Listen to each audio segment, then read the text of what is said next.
كنتي كتعاني من السعله، من الكحبه، في البروده، مريضه، عيانه، مسخسخه، مهلوكه، وليداتك حتى هما مروحين ومراطين، ها هو السر عندك وها هو الدواء ان شاء الله يا ربي. كيف ما انا كنلقى عليه واحد النتيجه اللي غزاله، لا انا ولا وليداتي، انا متاكده الا جربتوه غادي يعجبكم وان شاء الله يا ربي. كيف تشربوا واحد رجعوا لاباس ان شاء الله يا ربي، وترجعون عندي وتقولوها لي. كنتمنى يعجبكم بزاف بزاف. ولا بغيتوا تعرفوا المكونات ديال هذه الوصفه، يلا كملوا معايا الفيديو حتى الاخر ان شاء الله. السلام عليكم حبايب ديالي، كيف نتوما؟ لاباس عليكم؟ بخير؟ اموركم هانيه؟ كنتمنى يا ربي تكونوا بخير وعلى خير ان شاء الله يا ربي. وانتم كتشاهدوا هذا الفيديو، مرحبا بكم معايا نتوما ان شاء الله في فيديو جديد وفي وصفه جديده. اليوم ان شاء الله يا ربي غادي نعدل واحد الوصفه انا عندي في الدار دائما كنستعملها، واليوم كنت غادي نعاودها وكنت غادي نشاركها معكم عليها. كيف ما كتشوفوا جاتني باقا بالجلاب ديالي، والجلاب بحالي بحال لابسه بحالي بحال الكوزينه. المهم الحبايب ديالي كنتمنى تعجبكم هذا الفيديو، وما تنساوش الا كنتوا اول مره كتزوروا القناه مرحبا بكم والف مرحبا، وما تنساوش تخليوا لي لايك ديالكم وتشتركوا في القناه باش ان شاء الله يا ربي توصلوا بالجديد ديال الفيديوهات. ويلا حبايب ديالي غنشوف الحبايب ديالي اليوم ان شاء الله غادي نوجد واحد الوصفه، وهي صراحه الله كانت عندي وتسالات وانا غادي نعاود نوجدها وقلت غادي نشاركها معكم. المهم ما تديوش عليا والله ما بلعاني، انا يلا خرجت مشيت باش نتسخر. المهم مشيت باش نجيب هذا سكينجبير، الزنجبيل، هذا سكينجبير طري والله الا خرجت باش نجيبو وجيت دخلت قلت غادي نصور. المهم خليني هكاك باقا بجلابتي غنصور معكم، وبالصدفه لقيت راسي بحالي بحال لابسه بحال الكوزينه. المهم ما نديرش عليا واحد الوصفه اللي هي اصلا انا كانت عندي ياكو وتسالات لي. ها هي شوف هذه القرعه اللي كانت عندي، المهم القرعه ديال العيشه ديما القرعه ديال العيشه. شفتوا هاد الوصفه هذه كانت عندي غزاله بزاف بزاف، ودابا انا سالت وخصني نعاودها ضروري، لان هاد الوصفه هذه خصني تبقى عندي في الدار دائما. هاد الدواء هذا ماشي وصفه، المهم هاد الدواء هذا خصو يبقى عندي في الدار دائما البنات. ما يحيد ما يخطانيش من الدار، حتى نتوما خصكم تجربوه، ولا جربتوه غادي يعجبكم وانا متاكده ما غاديش يخطاكم.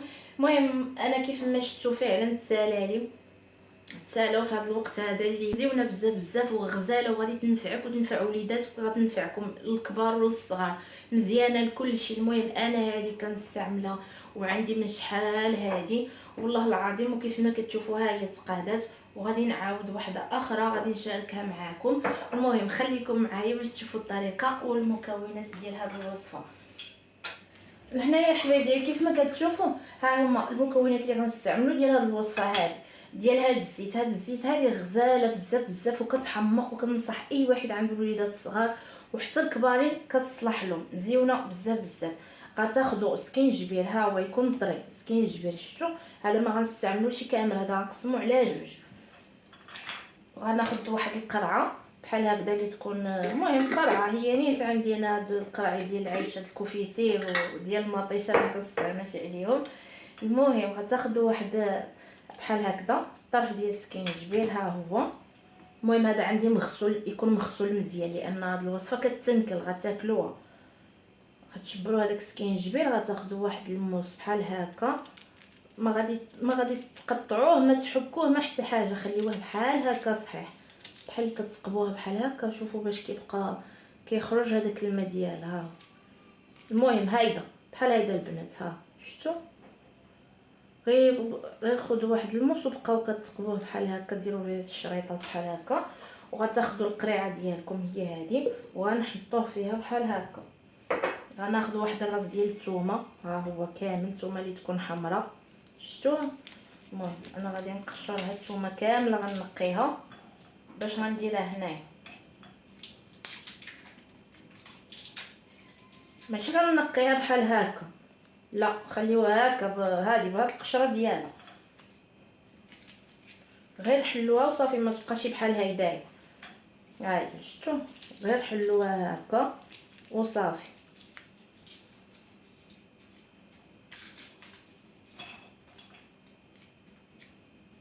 خذوا موس حتى هو، غتشرطوا هاد الثومه بحال هكذا، ها هي، وتعدلوها في هاد القريعه، شفتوا. المهم هاد الوصفه هذه، هاد الزيت هذا والله العظيم الا عندي دابا من العام اللي فات، من الشتوى اللي فاتت، وصراحه كينفعني في هذا البرد والشتاء. المهم حبايب ديالي كيف ما كتشوفوا هذيك التومه كامله غنعدلها بحال هكذا، غتشرطوها وتعملوها في هذه القريعه. هاد الوصفه هاد الزيت هادي الصراحه اللي عنده الوليدات الصغارين ما خصهاش يتخطاها من الدار، والله العظيم الا شي حاجه اللي غزاله وواعره. انا يلاه كيبداو دابا هكا بناتي الصغار يلاه كيبداو ديك السعله وفيهم السعله وهنا الحبايب ديالي كيف ما كتشوفوا ها هما من بعد ما عدلت هذيك الثومه هنايا وسكينجبير. المهم هاد الوصفه هادي ولا هاد الزيت هادي اللي عندكم وليدات الصغار، المهم هي كتصلح لوليدات الصغار وكبار. شتي وليدات الصغارين اصلا صغارين شحال ما كانوا وليداتكم صغارين غير عطيوها لهم والله الا مزيانه وغزاله بزاف بزاف. فيهم هكذا مع نتوما عارفين دابا هاد الوقت ديال البرد السعله المهم الكحبه وداكشي اللي كيطروحوا وداكشي. يلاه تشوفها بدات كتسعل في الليل اعطيها معلقه صغيره ولا معلقه كبيره، عطيها لها تشربها كل نهار حتى ما غيبقى فيها والو، ومزيونه بزاف بزاف غزاله كتحمق. انا والله العظيم كانت عندي ديال الشتوى اللي عدلت الشتويه اخرى وتقادت. دابا عاوتاني ان شاء الله غنعدل هذه وغنخليها ملي تعدلوها خليوها واحد 15 يوم ومن بعد كتستعملوها. دابا غناخذوا الزيت، زيت العود زيت كحله وغادي نعدلوها عليها ان شاء الله.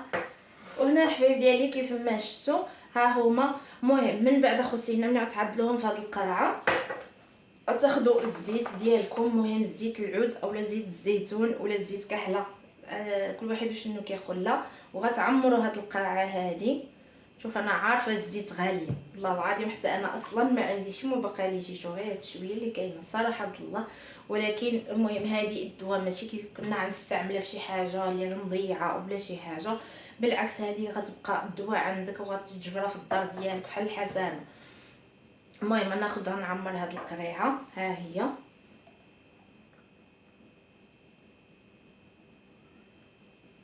شفتوا شوفوا باش كنت غنشدها. المهم الزيت غاليه اصلا دابا الزيت والله الا نقرب تسالى. شوفوا شحال باقي فيها. المهم ماشي مشكل. المهم انا هذه كنجبرها لولادي كنجبرها حسن.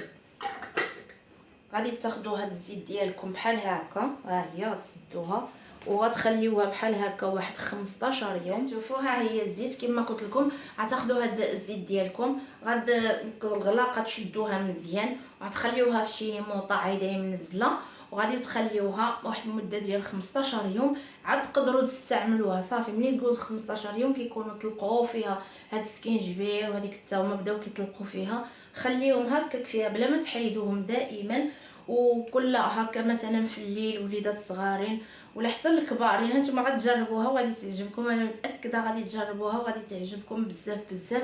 انا والله العظيم ما كنستغنى عليها ودائما عندي في الدار. ها هي هذه اللي كانت عندي وها هي سهله. تشوفوا كيفاش رجعتها. شفتوا هاد الشويه اللي باقي هنايا غادي نخبيه في هذه حتى نوريها لكم. ها هي شوفوا هذيك الثومه كيفاش رجعت فيها. شفتوا وانا ما غنسيبهاش هذه غنعاود نكبها هنايا باقي فيها الزيت. ها هي هذه عندي قديمه الشتوى اللي فاتت العام اللي فات يعني. دابا كنعاود واحده اخرى جديده. ها هي هذه الثومه شفتوا كيفاش رجعت وباقا هنايا الزيت. ها هي هاد الزيت هذه ما عادش تضيع غادي نعاود نكبها هنايا وغادي نخليها واحد المده ديال 15 يوم ان شاء الله يا ربي. وصافي 15 يوم كتكون واجده باش نستعملها وغنبقى نعطيها انا للوليدات الصغارين ولا الكبارين ولا حتى انا. المهم علاش ما قديتو المهم شوف عدلوا القياس علاش ما قديتو ماشي ضروري تعدلوا هذا القياس هذا. قدر اللي ما عندوش شي وهذا الزيت ولا شي حاجه عملوا غير النص ديالو. المهم انا كنعمل هاد الكميه هذه انا الصراحه كتجوز ليا الشتوى كامله وغتبقى عاوتاني العام اللي ان شاء الله عاوتاني نعاودها. المهم هادشي اللي كاين الحبايب ديالي. انا قلت غادي نعاود نعدلها في ليلي وبن وليداتي وقلت نشاركها معكم علاش لا.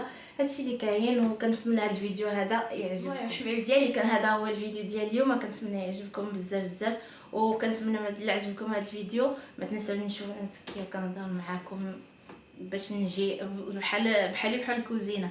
المهم الحبايب ديالي، الا عجبكم هذا الفيديو هذا ما تنساوش ديروا لي لايك وتخليو شي تعليق يكون مزيون بحالكم، ونتلاقى معكم ان شاء الله يا ربي في فيديو جديد وفي وصفه جديده.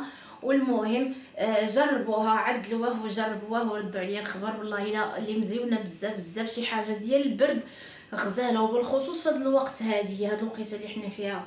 الله يستر، كلشي مريض، كلشي مروح، كلشي كتجبروا بالسعله بالكحبه وديك الشيء. المهم الحبايب ديالي، كنتمنى هذا الفيديو هذا يعجبكم، نتلاقى معكم ان شاء الله يا ربي في فيديو جديد وشي وصفه جديده ان شاء الله. السلام عليكم.